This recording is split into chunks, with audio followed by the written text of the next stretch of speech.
I know you ran for MEP, but are you kind of happy to kind of leave the politics aside for now in Britain for now? And is that something that you might revisit in the future?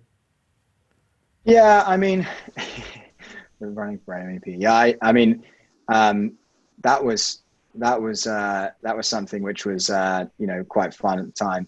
I think the British political world has got more stability to it now.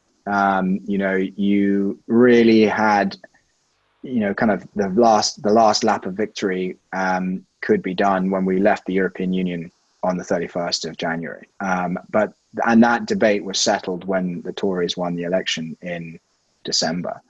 Now, what I would love to see in British politics is a Conservative government which has the full belief in Brexit. You need to take advantage of this golden egg which we've been given. And if you let people down, shame on you, because that is a real area, and it does worry me. It does worry me about the Tory party. It worries me that the Conservative Party is conservative in name only. And for example, it worries me that it took, this kind of global backlash against China for the British government to reverse its decision on Huawei. Now, why are we waiting for a global outbreak of virus coming from China to reverse our decision on it? We shouldn't have given them the opportunity in the first place. So you need real conservatives in Britain to continue that fight. And that is, I won't be as actively involved, but I will still always be involved because, I take great interest in the UK. I think the Conservative Party is its own worst enemy. It attracts an enormous amount of, it's too broad brush in many ways. And this was the great thing about the Brexit Party, and this was the great thing about Nigel, is that, he was a great balancing force. No matter how much the Tories couldn't stand him, he was always there.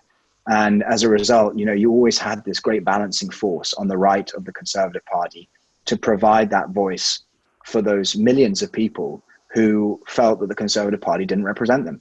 And that's what you need in Britain. And so I really hope that in the aftermath of Brexit, and what we've got now in Britain, is that the Conservative Party doesn't try and follow the Labour Party down the rabbit hole of, tax and spend. And unfortunately, they are doing a lot of that. So, you need to have that strong right-wing voice to pull, the party back to its core origins of low taxation, low state, interference, personal freedom, personal property, individual liberty, freedom of speech.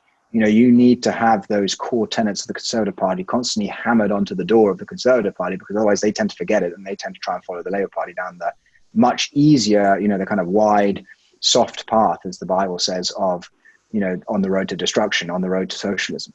And so I will never be truly, out of the UK world. I'll always be interested. And actually, I also quite enjoy now being able to kind of, act as a little bit of a go-between in terms of just putting people together in the US, putting people together in the UK, and being able to tie those two worlds a little bit closer together. So that's also quite, enjoyable for me, and provides another layer of kind of interest and activity, which I never expected to have.